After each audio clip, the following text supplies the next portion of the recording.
बिना आपकी परमिशन के नहीं कर पाऊंगा, तो मैंने आपके सामने एक प्रपोजल रखा है, इसलिए मैं आपसे कह रहा हूँ शैल वी स्टार्ट।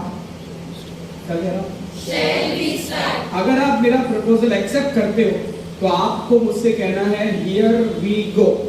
क्या कहना है? Here we go. कैसे बोलना है? Here we go. इसका कोई हिंदी नहीं होता है, ये एक संकेत होता है इस बात का कि हम आपके लिए तैयार हैं, काम शुरू कर दिया जाए। ठीक है, अब काम शुरू करने की अगर परमिशन मिली है तो जाहिर सी बात है मैं आपको इसके लिए धन्यवाद भी दूंगा, आपका शुक्रगुजारी करूंगा। तो मैं आपसे कहूंगा सो नाइस ऑफ यू। क्या कहूंगा? कैसे बोलूंगा? So nice of you. और आप उसको रिप्लाई में करिएगा इट्स माय प्लेजर। कैसे बोलना है? It's my pleasure. एक छोटी सी फॉर्मेलिटी है। क्या लिखा मैंने? एक्शन। क्या लिखा मैंने? एक्शन। एक्शन मींस काम, लिखना, पढ़ना, आना जाना, खाना पीना, सब क्या होते हैं? एक्शन। एक्शन होते हैं। क्या होते हैं? एक्शन। जब कभी भी कोई एक्शन चल रहा हो, जैसे अभी ये फैन चल रहा है, मैं आपके सामने बोल, आप मुझे सुन रहे हैं, आप इंग्लिश सीख रहे हैं, सारे काम हो रहे हैं। जब कभी भी ऐसा हो कि काम हो रहा है तो बिना सोचे समझे सबसे पहले उसमें आईएनजी जोड़ देना और ये पढ़ा जाएगा एक्शनिंग। क्या पढ़ा जाएगा? एक्शनिंग। जैसे सपोज यहाँ पर गो लिखा हो तो क्या बोलना है? कम लिखा हो तो राइट लिखा हो तो स्लीप हो तो स्लीपिंग, थिंक हो तो थिंकिंग, टीच हो तो टीचिंग, वॉक हो तो वॉकिंग, वॉच हो तो वॉचिंग, ईट हो तो ईटिंग, ड्रिंक हो तो ड्रिंकिंग, रन हो तो रनिंग, जंप हो तो जंपिंग, फ्लाई हो तो फ्लाइंग, सिट हो तो सिटिंग, स्टैंड हो स्टैंडिंग, वेट हो वेटिंग, सिंग हो सिंगिंग, डांस हो डांसिंग। कोई भी काम अगर हो रहा है, आपके दिमाग में ऐसी कोई बात आती है तो तुरंत आपने सबसे पहले क्या करना है? क्लियर होगी बात? अब जाहिर सी बात है अगर कोई काम हो रहा है तो उसको उसके पीछे करने वाला भी तो कोई होगा। काम करने वाले को हम स्कूल में सब्जेक्ट बोलते हैं, हिंदी में कर्ता बोलेंगे। हम सभी जानते हैं कि काम करने वाले में अगर हम खुद होते हैं तो अपने आप को पुकारेंगे आए, हमारे सामने जो भी होते हैं उन्हें हम, बहुत सारे हो तो दे पुकारिएगा, वो भीड़ जिसमें आप भी हो तो वी, अगर आप किसी एक की बात कर रहे हो जैसे कोई लड़की तो उसे, कोई लड़का हो तो, अगर कोई जानवर या चीजें हो तो इट, और नाम अगर पुकारना हो तो नेम यूज करना पड़ता है। Is this clear? सभी को पता है। खुद को क्या कहना चाहिए? सामने वाले को you, कोई लड़की हो तो she, कोई लड़का हो तो he, बहुत सारे हैं they, हम सभी कौन हैं? क्लियर है? एक बार आप मेरे साथ बोलें I, you, she, he, they, we। ठीक है, मैं जो है हिंदी नहीं बोलूंगा, मैं केवल इशारे करूंगा। अगर मैं अपनी तरफ इशारा करूं तो आपने I बोलना है, सामने हो तो you करना है, अगर मैं राइट में करूंगा तो आपने she बोलना है, लेफ्ट में करूं तो ही, लंबा इशारा करूं तो दे, और ऐसे राउंड करूं तो बी। राइट हो? क्लियर है? Ready? I, you, they, she, he, कैसे?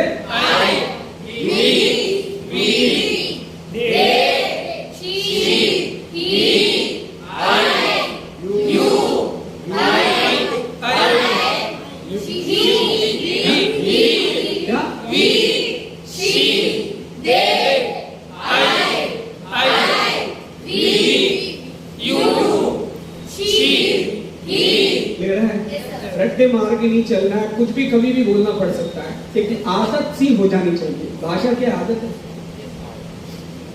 ना। अभी हम बात करते हैं अगर सब्जेक्ट की, तो हम ऑलरेडी ये सारे सब्जेक्ट्स के बारे में पहले से ही नॉलेज रखते हैं। जब आपको ये जानकारी है तो आपको शायद ये भी पता होगा कि आई के साथ एन लगाया जाता है, दे, यू, वी ये प्लूरल होते हैं, आर लगाना होता है, she, he, it name singular में आते हैं, इसलिए यहाँ क्या लगाना है?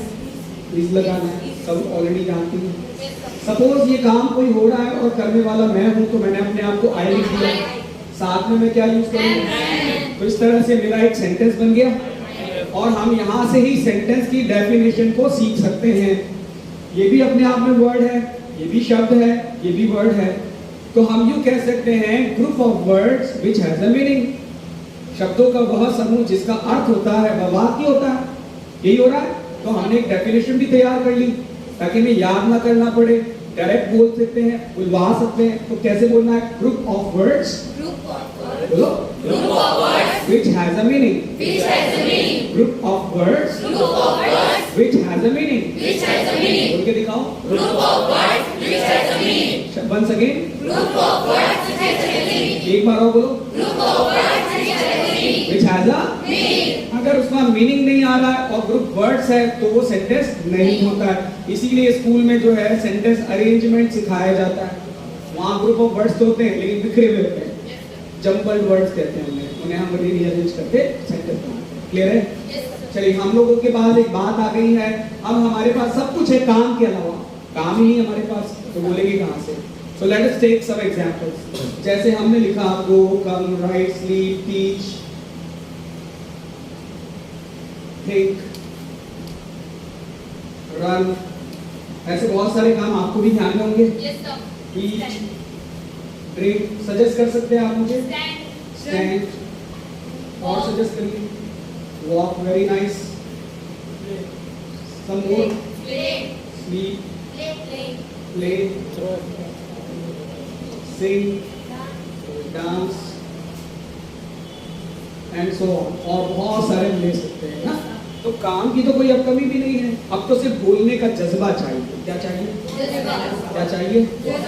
जज्बा बोलते हैं ना, जज्बा। जज्बा मतलब अंग्रेजी में होता है एंथुसियाज्म। सुना है आपने कभी? कोई बात नहीं, हमने बोलना है, इसको टुकड़े कर लेते हैं पहले। एंथ्यू, एंथ्यू, एंथ्यू, सियाज्म, सियाज्म, एंथुसियाज्म, एंथुसियाज्म। जज्बा मतलब, जज्बा मतलब हिंदी में क्या हुआ? क्या हुआ? अब इसी जज्बे से अंग्रेजी में बोलो, एक बार और बोलो।